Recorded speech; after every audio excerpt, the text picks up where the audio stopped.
Կենսաթոշակային բարեփոխման դեմ պայքարում խնդիրներ են ի հայտ եկել։ Արդեն մի քանի օր է քաղաքացիների կողմից ահազանգ է հնչում, որ որոշ հիմնարկներ ու գործատուներ առանց նրանց կամքը հարցնելու սկսել են աշխատավարձերի 5% պահումները։ Կան նաև հիմնարկներ, որոնք աշխատողներին ստիպում են ֆոնդեր ընտրել։ Այն, որ նման ճնշումներ կլինեն, դեմ եմ նախաձեռնության անդամները ենթադրում էին, հաշվի առնելով երկրում տիրող վիճակը։ Ամեն օր, անգամ այսօր ես էլի ստացել եմ ահազանգեր, եւ հատկապես այդ ահազանգերը բյուջետային աշխատակիցների վրա իրականացվող ճնշումների մասին է, այսինքն դպրոցներ, հատկապես կրթօջախներ, դպրոցներ, մանկապարտեզներ, որոնք գտնվում են քաղաքապետարանի կամ այս կամ այն համայնքի տնօրինության ենթակայության ներքո եւ այն ճնշումները այդտեղից են։ Մարզերում շատ հստակ ինֆորմացիա կա, մարզպետարաններն են ճնշում, ընդ որում չեմ խոշորես, բայց լպիրշ ձևով հրավիրելով ուսուցիչներին իրենց մոտ եւ հրահանգներ տալով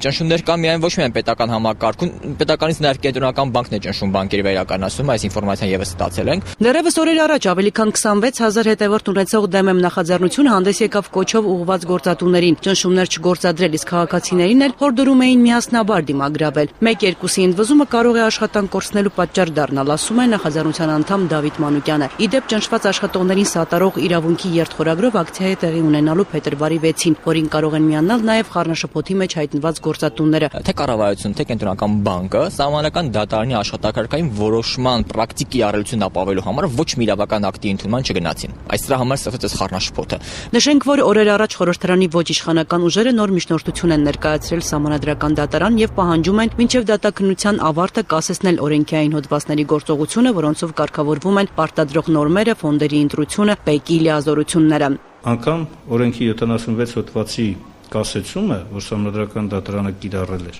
սա բավարար հիմք պետք է տա, որպես պետական եկամուտների կոմիտեն չճնշի եւ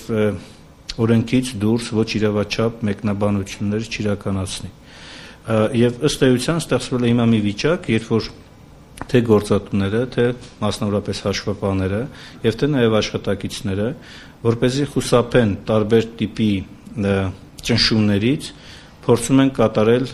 այդ գործողությունը, որ շատ հաճախ նաև իրենց կամքին հակառակ։ Կատարված վճարները հետ վերադարձնելու առումով ունենալու ենք անդառնալի ֆինանսական կորուստներ, լուրջ դատական գործընթացներ են սկսելու, ասում է Սահմանադրական դատարանում 36 падգամավորների ներկայացուցիչ ազգային ժողովի ՀՅԴ խմբակցության անդամ Արծվիկ Մինասյանը։ Ստեղծվել է մի խառնաշփոթ վիճակ, եւ դա շնորհիվ այն, այսպես ասած, կառավարական որոշումների, որոնց ներքո սահմանվել էին հաշվետվությունների ձևեր, Մարզնավորապես եկամտահարկի հաշվետվության ձևը, որը անձնավորված հաշվառման համակարգի հետ միասին է,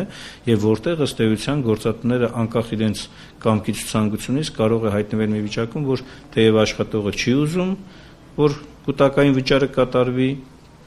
եւ գործատուն էլ չի ցանկանում այդ գումարը պահի փոխանցի, բայց ստիպված պետք է լինեն նրանք ներկայացնեն